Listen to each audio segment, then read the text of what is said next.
ഇഫ്താർ സംഗമവും അനുമോദന സമ്മേളനവും സംഘടിപ്പിച്ചു.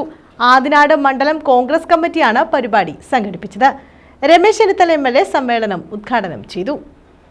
ആദിനാട് മണ്ഡലം കോൺഗ്രസ് കമ്മിറ്റിയുടെ നേതൃത്വത്തിലാണ് ഇഫ്താർ സംഗമം ഒരുക്കിയത്. ഇതോടൊപ്പം ആദിനാട് മിൽമ സഹകരണ സംഘം ഭരണസമിതി തെരഞ്ഞെടുപ്പിൽ വിജയിച്ചവർക്ക് അനുമോദനവും നൽകി. രമേശ് ചെന്നിത്തല MLA സമ്മേളനം ഉദ്ഘാടനം ചെയ്തു.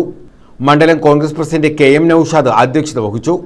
അപ്പോൾ തലേന്ന് രാത്രിയാണ് ഇർഷാദ് പറയുന്നത്, നമുക്ക് ചിലപ്പോൾ നമ്മുടെ ഒരാളെ മാറ്റിയിട്ട്, ഞാനത് പറയാതെ പോകുന്നത് ശരിയല്ല, ഒരാളെ മാറ്റിയിട്ട് നമുക്ക് വോട്ട് ഷെയർ ചെയ്യേണ്ടി വരും.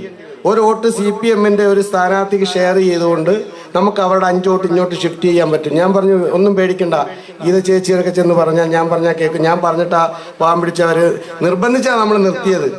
അത് കഴിഞ്ഞിട്ട് ചേച്ചിയൊക്കെ തന്നെ ഞങ്ങളെന്ന് പറയാം, ചേച്ചി ഇപ്പൊ വളരെ തുറന്ന മനസ്സോടുകൂടി അതിനെന്താ പറയുക, കോൺഗ്രസിന് വേണ്ടിയല്ലയോ. CR മഹേഷ് MLA തെരഞ്ഞെടുക്കപ്പെട്ട അംഗങ്ങൾക്ക് ഉപഹാരങ്ങൾ സമ്മാനിച്ചു. R Rajasekharan, KG Ravi, Bindu Jayan, G Leelakrishnan, BS Vinod, advocate M Ibrahimkutty, Irshad Basheer, Boban G Nath, VPS Menon, AJ Prasenan, Munambath Shihab, Kochukunju Kochayyath, Ellayyath Chandran, Ottathil Salam, G Krishnapillai, R Suresh Babu എന്നിവർ പങ്കെടുത്തു. News bureau, Karunagappally.